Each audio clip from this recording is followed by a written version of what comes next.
Hello दोस्तों, मेरे प्यारे हिंदुस्तानी। आज हम बात करेंगे कोहरा के बारे में। सर्दी का कोहराम, जाने कैसे बनता है ये कोहरा। मैं हूँ इंडियन बॉय और आप देख रहे हो स्वदेशी चैनल, अपनी channel Dil Se Hindustani. So let's go for watching video without time waste. ऐसे बनता है कोहरा। कोहरा अंग्रेजी में उसे फॉग कहते हैं। ठंडी आर्द्र हवा में बनता है और इसके अस्तित्व में आने की प्रक्रिया बादलों जैसे ही होती है। गर्म हवा की अपेक्षा ठंडी हवा अधिक नमी लेने में सक्षम होती है और वाष्पन के द्वारा यह नमी ग्रहण करती है। यह वह बादल होता है जो भूमि के निकट बनता है, यानी एक बादल का वह भाग जो भूमि के ऊपर हवा में ठहरा हुआ हो। कोहरा नहीं होता, बल्कि बादल का वह भाग जो ऊपरी भूमि के संपर्क में आता है उसे कोहरा कहलाता है। इसके अतिरिक्त कोहरा कई अन्य तरीकों से भी बनता है, लेकिन अधिकांश कोहरे दो श्रेणियों एडवेक्शन फॉग और रेडिएशन फॉग में बदल जाते हैं। दोनों ही प्रकार में कोहरा आम हवा से अधिक ठंडा महसूस होता है। ऐसा उसमें भरी हुई नमी के कणों के कारण होता है। अब हम बात करते हैं एडवेक्शन कोहरा। यह तब बनता है जब गर्म हवा का एक विशेष हिस्सा किसी नम स्थान के ऊपर पहुंचता है। कई बार कोहरा काफ़ी घना भी होता है, जिससे दूर देखने में परेशानी होती है। समुद्र किनारे रहने वाले लोग एडवेक्शन कोहरा से परिचित होते हैं। अब हम बात करेंगे रेडिएशन कोहरा की।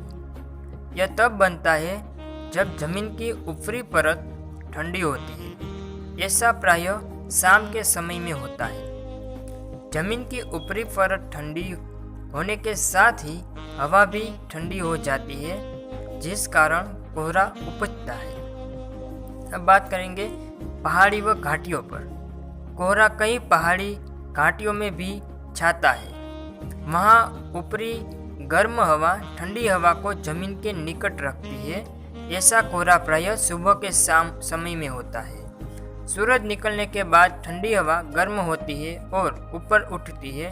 इसके बाद से कोहरा छंटना शुरू हो जाता है। अब बात करते हैं कोहरा के कारण वातावरण में बढ़े प्रदूषण से सांस, हृदय, टीबी, त्वचा सहित अन्य बीमारियों से पीड़ित लोगों में परेशानी कैसे बढ़ जाती है। इस मौसम में वातावरण में मौजूद धूल के कण कोहरे के कारण हवा में ऊपर नहीं उठ पाते हैं। ऐसे में यह श्वास संबंधी समस्या बढ़ा देता है। कोहरे के कारण वातावरण में बढ़े प्रदूषण से सांस, हृदय, टीबी, त्वचा सहित अन्य बीमारियों से पीड़ित लोगों में परेशानी बढ़ जाती है। इससे आँखों में जलन, आंसू आना, नाक में खुजली, गले में खराश और खांसी जैसी सामान्य दिक्कतों के साथ श्वास के रोगियों को गंभीर समस्या हो सकती है। तापमान कम होने से बच्चों पर भी इसका बुरा प्रभाव पड़ता है। नंबर 1, मरीजों के लिए खतरा। मौसम में लगातार बदलाव, शीतलहर के साथ कोहरा और प्रदूषण सेहत के लिए परेशानी का कारण बन सकते हैं। विशेषकर मरीजों के लिए यह मौसम और भी चुनौतीपूर्ण होता है। इस मौसम में सर्दी, जुकाम के अलावा दमा और फ्लू के मरीजों की संख्या बढ़ जाती है। दरअसल कोहरे में धूल के कण शामिल होने से वे सांस के साथ शरीर में बहकर नुकसान करते हैं। नंबर 2, बच्चों को ठंड से बचाइए।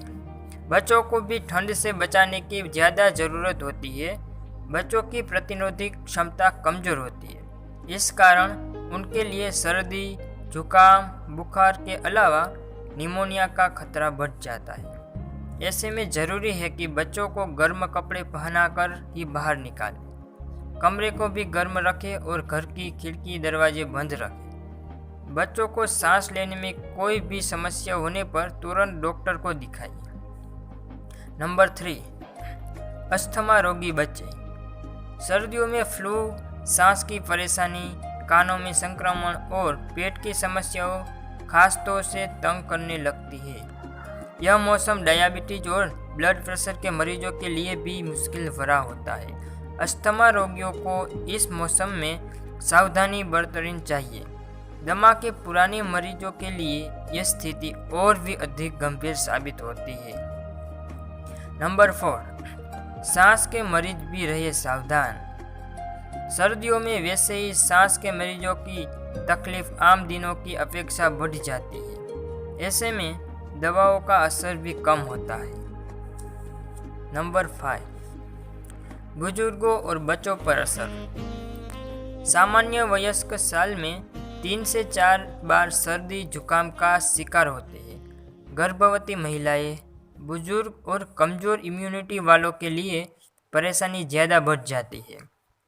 बुजुर्गों और बच्चों पर ऐसे मौसम और प्रदूषण का गहरा असर होता है क्योंकि इनकी प्रतिरोधक क्षमता कम होती है। नंबर 6, हार्ट अटैक का खतरा। कोहरे भरे मौसम में धमनियों में रक्त का प्रवाह कम होता है। दिल के मरीजों के लिए यह मौसम सावधानी बरतने वाला होता है क्योंकि तेज ठंड से दिल का दौरा पड़ने का खतरा बढ़ जाता है। दिल के मरीजों को चाहिए कि वे रात में गर्म कपड़े पहनें। ब्लड प्रेशर व डायबिटीज की दवाएं नियमित रूप से लेनी चाहिए। चिकनाई युक्त भोजन से परहेज करना चाहिए। Thank you.